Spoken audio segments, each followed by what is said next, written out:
Beechwood Street was usually quiet at night. Neatly trimmed hedges, manicured lawns, soft yellow streetlights painting a fake sense of safety over everything. But tonight, that calm facade had cracked. The blaring sirens of a patrol car tore through the air. An orange bicycle rested against the curb, and beside it stood Jamal, 16 years old, black, wearing a black hoodie and athletic shorts, now being forcibly pinned with his hands behind his back. "Stand still, kid. You match the suspect's description." The officer's voice rang out like a verdict. He was a tall white man, square-jawed, close-cropped hair, his cold eyes scanning Jamal not as a teenager, but as a threat. "I'm just coming home from basketball practice," Jamal said, steadying his voice, but the officer's hand clamped down harder, veins bulging at the wrist. "Let me guess. This bike is part of that practice too." The officer smirked, lips curled with contempt. His partner in the background silently pulled out handcuffs, eyes appraising Jamal like stolen property. Behind shuttered windows, faces peeked out from behind thin curtains. No one intervened, because to them, a black boy getting stopped wasn't strange. It was precaution.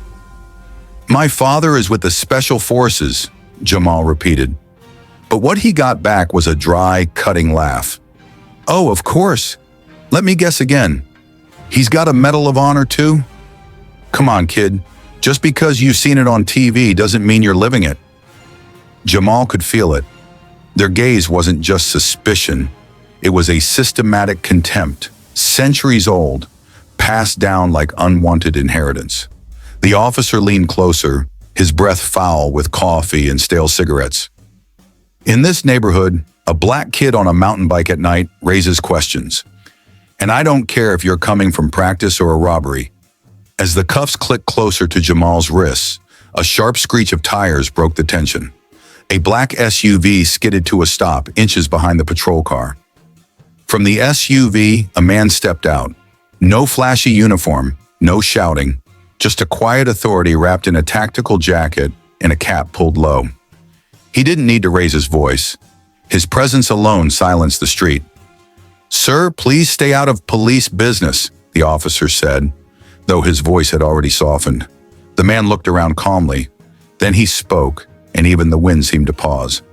"Your job is to protect, not humiliate a child, especially not one whose only crime is the color of his skin." The officer's partner stammered. "We received a description from dispatch." "A description?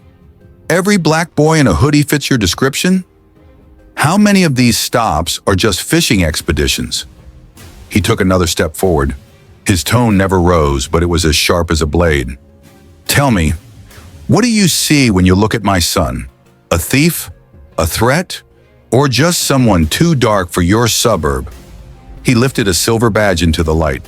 "Lieutenant Marcus Johnson, Special Forces, and the boy you're roughing up is my son." A beat of silence rippled through the street. The officer's face shifted from cocky to pale. "This is all just protocol." "No, this is racial profiling, and you're not going to excuse it with paperwork." With trembling fingers, the handcuffs were finally undone. The metallic click felt louder than the sirens. As the patrol car drove off, Jamal stood motionless.